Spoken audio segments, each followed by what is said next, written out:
আরে জান্নাত আপা, কবে এসো তুমি? এই তো গতকাল আসছি। ভালো আছো? আমি তো 24 আওয়ার্স ভালো থাকি। তোর কি খবর? ভালোই।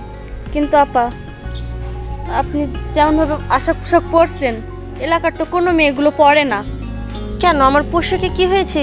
কি পরেছি আমি? যত ছোট ছোট পোশাক পরছো তো গ্রামের কোনো মায়া তো এমন পরে নাই। গ্রামে কে পড়লো না পড়লো তাতে তো আমার কোনো যায় আসে না। আমি পড়েছি, আমি সবার থেকে আলাদা, তাই আমি পড়েছি। কেন, তোর সমস্যা? না, সমস্যা নাই। কিন্তু আপা, গ্রামের পোলাপান তো ভালো না। গ্রামের পোলাপান ভালো না তো আমি কি করব? আমাকে তো কেউ কিছু বলেনি। জান্নাত আপা, যাই বলো, এ পোশাকে তোমাকে মানায় না। আমাকে মানায় কি না মানায় সেটা আমি বুঝবো। তোকে বলতে বলছি? হ্যাঁ, তোকে বলতে বলছি? আমি কি তোকে চাকর রাখছি? তোকে চাকর রেখে আমি টাকা দিয়ে রাখছি যে তুমি এগুলো বলো? আমার ভালো মন্দ আমি বুঝবো। এই তুই বলার কে? হ্যাঁ, তুই বলার কে? ছোট্ট একটা পিচ্চি মানুষ যার নাক চিপলে দুধ বাড়ায়, সে আমার মুখে মুখে কথা না। ছোট আসিস, ছোটর মতো থাকবি। আবার মুখে মুখে তর্ক করে। আমাকে খবরদার তুই জ্ঞান দিতে আসবি না। জ্ঞান দিতে আসছে, হ্যাঁ যা। এই যে আপা ছোট ছোট ড্রেস পরে আশেপাশে ঘোরাঘুরি করছে। আমি শুধু বলেছি যে এমন আশাক পোশাক পরা ঠিক না, আর আপু আমার থাপ্পড় মারছে। থাপ্পড় তো মারবই। উনি তো আর শহরে ম্যাম সাহেব হয়েছে। শুনেন, আপনি ম্যাম সাহেব আর যাই হন, আপনার বাবাই কিন্তু অনেক ক্ষেত্রে খামারে কাজ করে। কৃষকের মাইয়া আপনি, এটা মনে রাখেন। এই আমার বাবা কৃষকের কাজ করে তো আমার কি? আমি কৃষকের কাজ করি। আর আপনি কি হ্যাঁ চামচামা করতে আসছেন না? চামচাম করতে আসেনি। একটা কথা বলি আপনার, এইসব পোশাক না পরে আপনি কাজ করেন, একদম পোশাক ছাড়া, পোশাকবিহীন হয়ে আপনার রাস্তাঘাটে চলেন, এলাকার মানুষ সবাই আপনার হা করে তাকায় থাকবে। টাকা থাকার জন্যই তো আমি পড়ছি। আর আপনার যদি দেখতে না ইচ্ছে করে আপনি ঘরে বসে থাকেন। আপনাকে দেখতে বলি নেই তো? আমার যেটা ভালো মনে হবে আমি সেটা পড়বো। আপনার থেকে শুনে পড়তে হবে আমার? একদম লজ্জা নেই, বেশরম একটা মেয়ে মানুষ, জানতো আপনি? এই আমার লজ্জা নেই তো আপনার কি? হ্যাঁ, আপনার কি? এইবার আমি বুঝতে পারলাম, ওই যে একটা কথা আছে না, অল্প বিদ্যা ভয়ঙ্কর। শহরে গিয়া একটা চাকরি করে উনি ম্যাম সাহেব হয়ে গেছে গা, কাপড় ছাড়া রাস্তাঘাটে চলা শুরু করেছে। হ ভাই, একদম ঠিক কইছেন। বেশরম মেয়া। পড়বই তো, আমার ইচ্ছা আমি পড়বো। আপনি পড়েন। এই ফ্যাশনের কি বোঝেন? হ্যাঁ, ফ্যাশনে কি বোঝেন? ফ্যাশন বোঝেন? আমি ফ্যাশনে চলি। শুনেন, এরকম ন্যাংটা ফ্যাশন আমাদের দরকার নাই। আপনি যে ফ্যাশনটা করতেছেন না, এটা হচ্ছে ন্যাংটা ফ্যাশন। এই ফ্যাশন আমাদের দরকার নাই তো। এই দেখেন, আপনি মেয়ে মানুষ, ওই মেয়ে মানুষ, ওরা কত সুন্দর লাগতেছে আপনি জানেন? আপনি যেমন গাইয়া ও সেমন গাইয়া। আপনি তোর মতো হয়ে চলবেনই। এই আপনারা এত পারেন, আপনারা আমার মতো হয়ে চলেন না। কিভাবে চলবেন? এত টাকা আছে আপনার। আমার ড্রেসের দাম 10,000 টাকা। 10,000 টাকা দিয়ে ড্রেস কিনে পরেন না? হ্যাঁ, তা তো পারবেন না। থাক, আমগরে আপনার 10,000 টাকা জামা কাপড় পরতে হবে না। আমরা অল্প টাকায় 100-150 টাকাতে জামা কাপড় কিনা পরি, আমার খুব সুন্দর লাগে। ওই যে ভাই শোন, একটা কথা আছে না যে বিচারো মানি তাল গাছ আমার, সেই অবস্থা। শুনেন ম্যাডাম, আপনার কাজ করেন, ওই যে আমি একটা কথা বলছি না, খালি গায়ে আপনাকে চলাফেরা করেন, ভালো হইব। কারণ চুলা কলাতে মাছ একটু বেশি বনবন করে। আয় আরে যান যান, মাছ এত ভ্যান ভ্যান করে, যত সব গাইয়া ভূত। আচ্ছা, তুমি সারাক্ষণ যে যে বিজনেস করো, একটু খবর রাখতে হয় তো। হ্যাঁ, বুড়া বয়সে প্রেমটা একটু বাড়ে, সবই তো বুঝো। তা আসো না কেন? আজকে কতদিন হয়ে গেল? 6 মাস না 7 মাস হয়ে গেল। আসসালামু আলাইকুম। ওয়ালাইকুম আসসালাম। আচ্ছা ঠিক আছে, আমি তোমার সাথে একটু পরে কথা বলি। কি খবর আপনার? ভাবি সাহেবা, আমি একটা কথা কইবার লাগে আপনার কাছে আইছি। কি কথা বলেন তো? কথা হইলো, ওই আমার মাইয়া জান্নাত, জান্নাতরে তো চেনেনি। ওই কইছিলেন আপনার পোলা মাইনের লগে বিয়া দিবেন, তাই আইছিলাম যে ওগো বিয়ার তারিখটা যদি করতেন। দেখেন, আপনার মেয়ের সাথে আমার ছেলেকে বিয়ে দিব, এটা আমার বড় ইচ্ছা ছিল।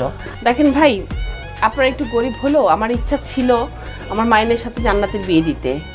আমি তো আপনাকে প্রপোজটা করেছিলাম, কিন্তু বাবা মা হিসেবে সন্তানকে যদি ঠিকমতো শিক্ষা না দিতে পারি, সে সন্তান সন্তান থাকে না।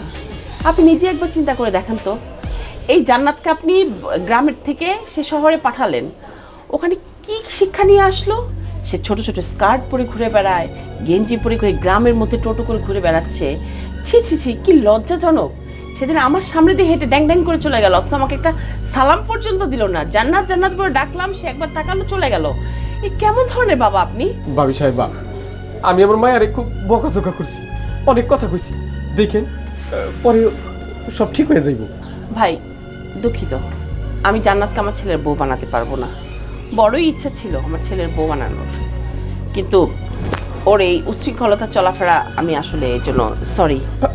না না, আপনি এই কথা কইেন না। দেখেন, আমার মায়েরা খুব কষ্ট পাইব। আপনি জানেন তো, ওই মায়া ছাড়া আমার আর কেউ নাই। আপনি আমার ফিরিয়ে দেন না, আপনাকে বিয়া দিয়ে দেন, দেখবেন বিয়ার পরে সব ঠিক হয়ে যাবে। বিয়ের পরে সব ঠিক হবে না। বিয়ের আগে আপনি বাবা হয়ে কিছু করতে পারেন না, সেখানে আমি বিয়ের পরে তাকে কি ঠিক করব? মা, হ্যাঁ বাবা। চাচা কি জন্য আসছে? এই যে মানে জান্নাত আর তোর ব্যাপারে কথা বলার জন্য আসছে না। বাজান, আমি বাবি সাহেবের কইতাইছিলাম যে জান্নাত আপনার পোলারে পছন্দ করে, আপনার পোলাকে আমার মায়ের পছন্দ করে, তাই ওকে বিয়েটা মানে। চাচা থাক, বিয়ের কথা আর বলবেন না। শোনেন, আপনার মেয়ে যে অভদ্রভাবে চলে আসলে সেটা জানছিলাম না। আমরা ছাত্র জীবনে ছিলাম, ভালো ছিলাম।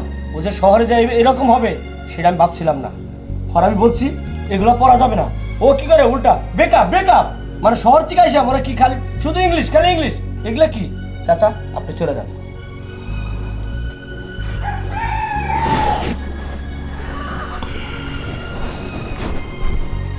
মা, জান্নাতের আমি আর বিয়ে করবো না, তুমি অন্য জায়গায় বিয়ে ঠিক করো।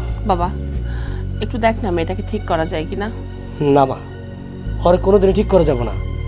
আমি আর অনেক বুঝাইছি মা, ও কোনো কথাই মানে না। মা, আমি আর সাফ সাফ না করে দিছি, তুমি আমার নিয়ে কোনো চিন্তা করো না। তুমি অন্য জায়গায় আমার জন্য পাত্রী দেখো।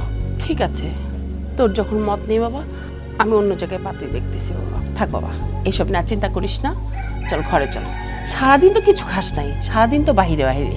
আয়। ঠিক আছে মা, চলো।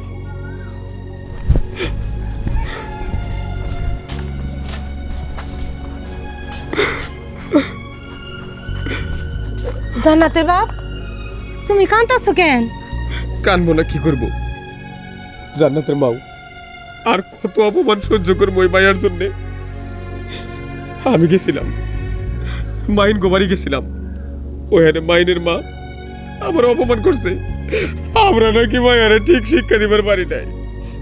ঠিকই তো কইছে, যদি ঠিক শিক্ষাই দিতাম, মেয়েটা যদি আমাকে কথা মতোই চলতো, তাহলে কি এইরকম পোশাক পরে ঘুরে বেড়াইতো না। দেখো, মাইনের মা আমার কইলো যে আপনারা গরিব মানুষ, এতে আমার কোনো সমস্যা নাই। আপনার মায়া যদি উল্টা পাল্টা পোশাক পাতি না পড়তো, একটু ভদ্র হইতো, তাহলে আমি আবার বাড়ির বউ করে আনতাম আপনার মায়ারে। দেখো কত বাড়ি, কত বড় মনের মানুষ তারা, অথচ মাইয়া।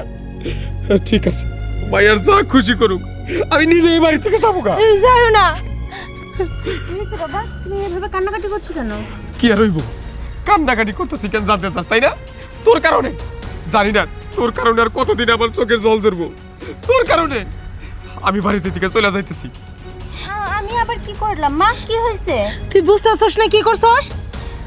মাইনের বাড়িতে গেছিল, মাইনের মা যাতা কইয়া তোর বাপের অপমান করে দিছে। ওই তার একটু কি বুক কাঁপে না? কেন মা, আমি কি করছি আবার? আবার কই কি করছি? হ্যাঁ, এই যে তোর বাপে কি অপমানটা হয়ে আইলো, এটা শুই নাও কি তোর মনে মায়া হইতাছে না? হ্যাঁ, আমি তো বাবাকে বলেই দিছি আমি ওকে বিয়ে করবো না। তারপর যেতে হবে কিসের জন্য? নিজের চেষ্টা বুঝে গেছে তো অপমান। লজ্জা করে না? লজ্জা করে না আবার এই মুখে কথা বলতে? এই কোন লাট সাহেবের বেটি হইছস তুই? এইসব ড্রেস পরস, মানুষ নানান জনে তোর বাপের কথা কয়, একবার তোর লজ্জা করে না? হ্যাঁ, তোর কষ্ট হয় না বাবার জন্য? জান্নাতের বাপ, আসলে ওর কোনো দোষ নাই, তোমারও কোনো দোষ নাই। দোষ আমার গর্ভের। ভুল তো ও করে নাই, তুমিও ভুল করো নাই, ভুল করছি আমি। ওর এই গর্ভের থেকে জন্ম দিয়া সব থেকে বড় পাপ করছি আমি। এইরকম একটা পাপিষ্ট মেয়ে জন্ম দেওয়ার থেকে আমি যদি বাঁচা থাকতাম তা ভালো হইতো। ঠিক কথা কইছো, আমরা নিঃসন্তান থাকলেও না আমাকে এত কষ্ট হইতো না। শুধু ওর মতো দুই একটা মেয়ের কারণে অনেক বাবা মা দেখো আত্মহত্যা করে। বাবা মায়ের জীবনের চাইতে অঙ্গ কাছে এরকম ফুর্তি ফ্যাশন এইসব বেশি বড়। বাবা চুপ, আবার তুই বাবা বলবি না। আমি তোর বাবা না, আর সারা জীবনে জানি বাবা ডাকবার না পারুস তার ব্যবস্থা আমি করতেছি। তুমি গোয়ালঘর থেকে দড়িটা নিয়ে এসো। দড়ি দিয়ে কি করবা? কেন বোঝো না? পরে শান্তি কইরা আমি আর তুমি এক দড়ি দিয়ে ফাঁসি নিয়ে মরবো। ঠিকই কইছ। মা মা মা তুমি বাবার কথা মতো চলো না মা। বাবা আমার তুমি মাফ করে দাও, আমি আর কখনো তোমাদের অমান্য হব না। তুমি আমাকে যেভাবে বলবো আমি সেভাবে চলবো।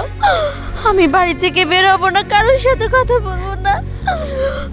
সবাই যেরকম চলাফেরা করে আমি ওদের মধ্যে চলাফেরা করবো। আমি আর যাবো না, আমি আর শহরে যাবো না মা। সত্যি কইতেছ? আমি তোর কথা শুনে খুব খুশি হইলাম মা।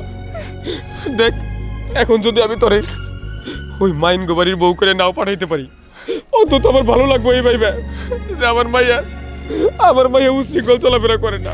আমার মাইয়াটা খুব ভালো, খুব ভালো।